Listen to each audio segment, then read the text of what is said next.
ہم جس درگاہ کی زیارت کر رہے ہیں یہ درگاہ مصیبت کے ماروں اور بے سہاروں کا ایک سہارا بنا ہوا ہے۔ یہ ایسی درگاہ ہے جہاں سے لا علاج بیماریوں سے شفا ملتی ہے۔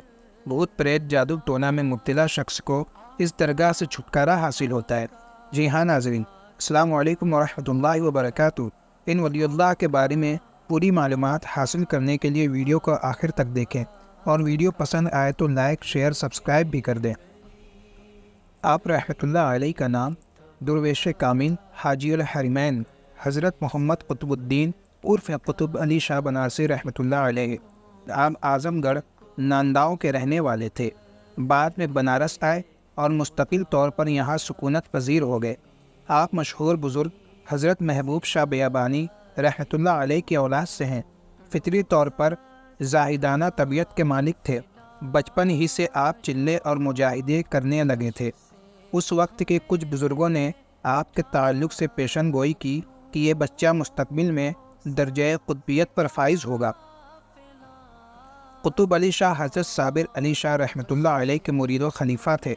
ان سے بیعت و خلافت کا شرف حاصل کرنے کے بعد قطب علی شاہ مسلسل ریاضت و مجاہدات میں مشغول رہے۔ بہت سارے مقامات اور مزارات پر چلہ کشی کی۔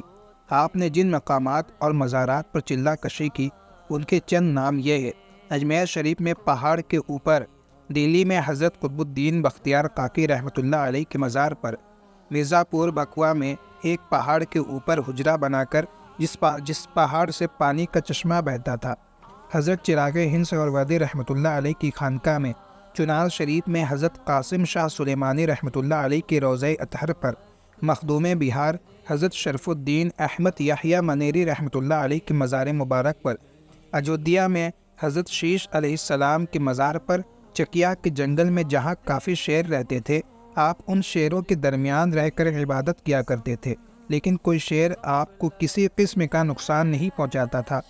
ردولی شریف کی خانقاہ سے آپ کو ایک خاص لگاؤ تھا۔ وہاں کا سجادہ نشین حضرت التفات احمد احمدی رحمۃ اللہ علیہ کی آپ بڑی تعظیم کرتے تھے۔ ہر سال اپنے مریدین و متوسلین کی ایک جماعت کے ساتھ ردولی شریف کے عرس میں شرکت کرتے تھے۔ لنگر وغیرہ کے لیے نظر بھی پیش کرتے تھے۔ ردولی شریف میں بھی آپ نے کافی عرصے تک مجاہدہ کیا۔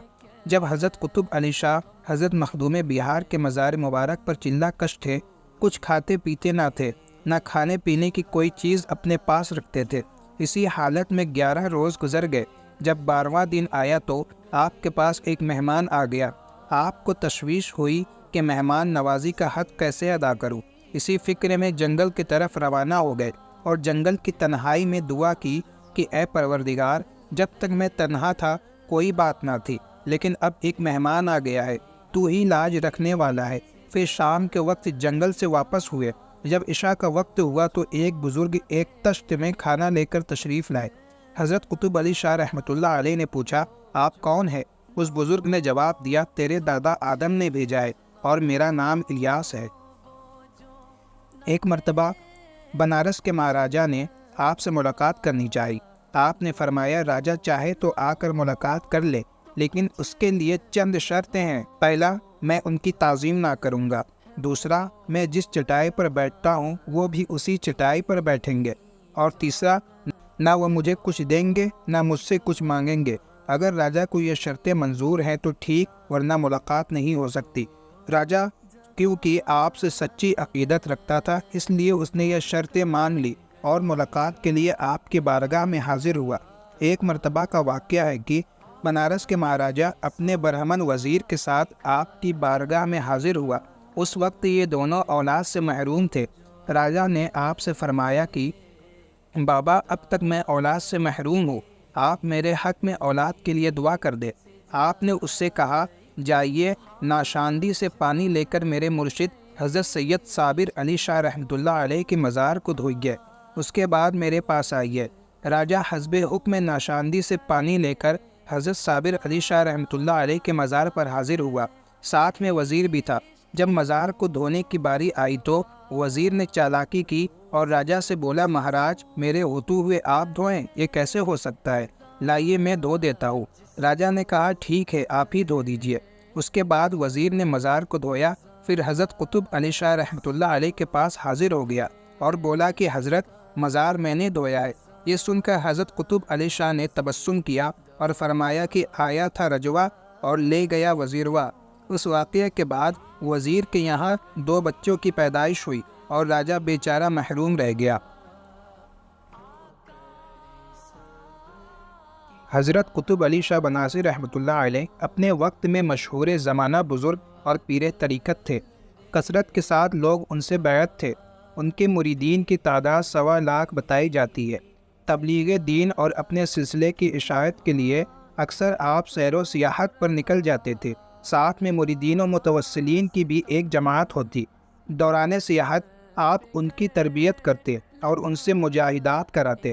ساتھ میں غیر مسلم بھی بہت ہوتے تھے جو کچھ دنوں ساتھ رہتے اس کے بعد مشرف با اسلام ہو جاتے تھے۔ تبلیغ و اصلاحی کاموں کے ساتھ قطب علی شاہ رحمۃ اللہ علیہ کی رفاعی خدمات بھی بہت ہیں۔ آپ نے کئی مساجد تعمیر کرائی، کئی کنویں کھدوائے۔ حضرت شاہ عبدالحق رودولوی رحمۃ اللہ علیہ کا روضہ مبارکہ کی تعمیر کروایا۔ اس کی تعمیر میں اپنے جیب خاص سے 500 روپے خرچ کیے، جو اس وقت کے لحاظ سے ایک بڑی رقم تھی۔ چکیا میں حضرت عبداللطیف شاہ بری رحمۃ اللہ علیہ کا روضہ مبارک بھی آپ ہی کا تعمیر کرایا ہوا ہے۔ زیارت حرمین شریفین کا آپ کو بے حد شوق تھا۔ اس کے لیے آپ اکثر تڑپتے رہتے تھے۔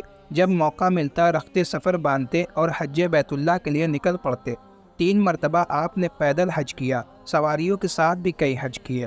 26 رجب المرجب 1319 ہجری بروز دوشنبہ آپ کا وصال ہوا۔ اس وقت آپ رضولی شریف میں تھے۔ آپ کے مریدین و متوسلین آپ کا جسم مبارک بنارس لے آئے۔ پھر آپ کو آپ کے مرشد گرامی حضرت سید صابر علی شاہ رحمۃ اللہ علیہ کے مزار کے مشرق و شمال کی جانب دفن کیا گیا۔ آپ کا مزار مبارک سفید سنگ مرمر سے بنا ہوا ہے۔ گنبد کی شکل اجمیر شریف کے گنبد کی طرح ہے۔ ہر سال 26-27 رجب کو عرس ہوتا ہے۔ آپ کا مزار مبارک آپ کے پیر و مرشد حضرت سید صابر علی شاہ رحمۃ اللہ علیہ کے مزار مبارک کے متصل محلہ بکریہ کنڈ سالار پورہ بنارس میں متصل ہے۔ سالار پورہ بنارس میں مرجع خلائق ہے۔ ناظرین، ویڈیو اگر اچھی لگی ہو تو ویڈیو کو ضرور شیئر کریں اور ہمارے چینل RHQ وائس کو سبسکرائب کریں۔ جزاک اللہ خیرہ۔ ملتے ہیں اگلی ویڈیو میں۔